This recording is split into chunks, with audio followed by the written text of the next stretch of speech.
आणि महायुती आणि महाविकास आघाडी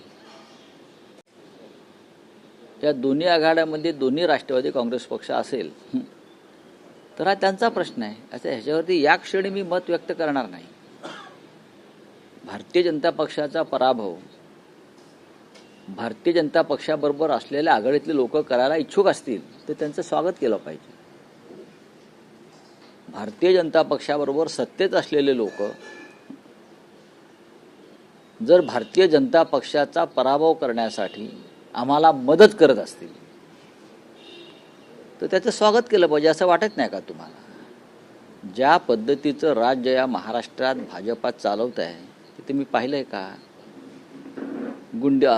गुंडागर्दी, दहशतवाद, यंत्रणेचा गैरवापर.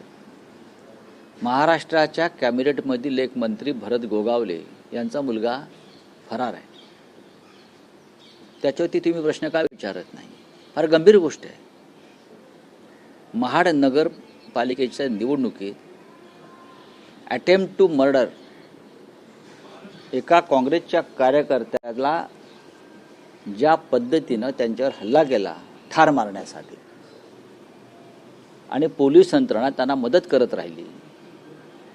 हायकोर्टानं त्यांचा अटकपूर्व जामीन सुद्धा फेटाळला. म्हणजे प्रकरण गंभीर आहे ना.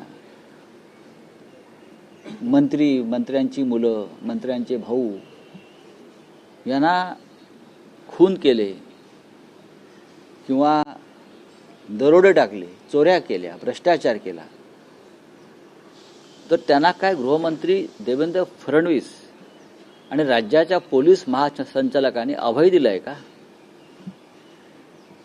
मंत्र्यांचा मुलगा फरार आहे आणि पोलिसांना सापडत नाही आणि त्याचा अँटिसिपेटरी बेल म्हणजे अटकपूर्व जामीन फेटाळला जातो तरी सापडत नाही.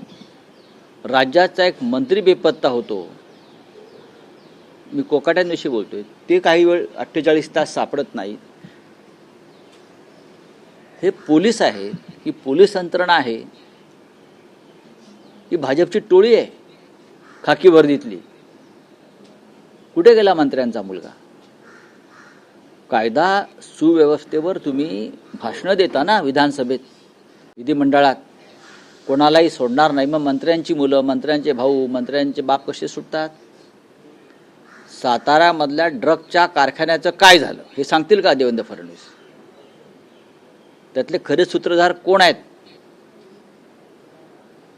हे देवेंद्र फडणवीसांना माहिती आहे. पण संबंधित मंत्री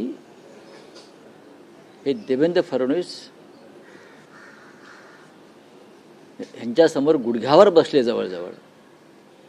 आणि देवेंद्र फडणवीस यांनी या ड्रग्सच्या कारखान्याच्या सूत्रधारांना अभय दिलं. एकनाथ शिंदे यांच्याच भावाचा आहे नाही ते जागा, त्यांना माहीत नाही. मुंबई पोलीस दलातल्या एका माजी अधिकाऱ्याचाही तिकडे संबंध आहे त्या ड्रग्सच्या कारखान्याशी आणि तो शिंद्यांशी संबंधित आहे. नावं घेईन लवकरच. महाडमधल्या कॅबिनेट मंत्र्याचा मुलगा फरार आहे.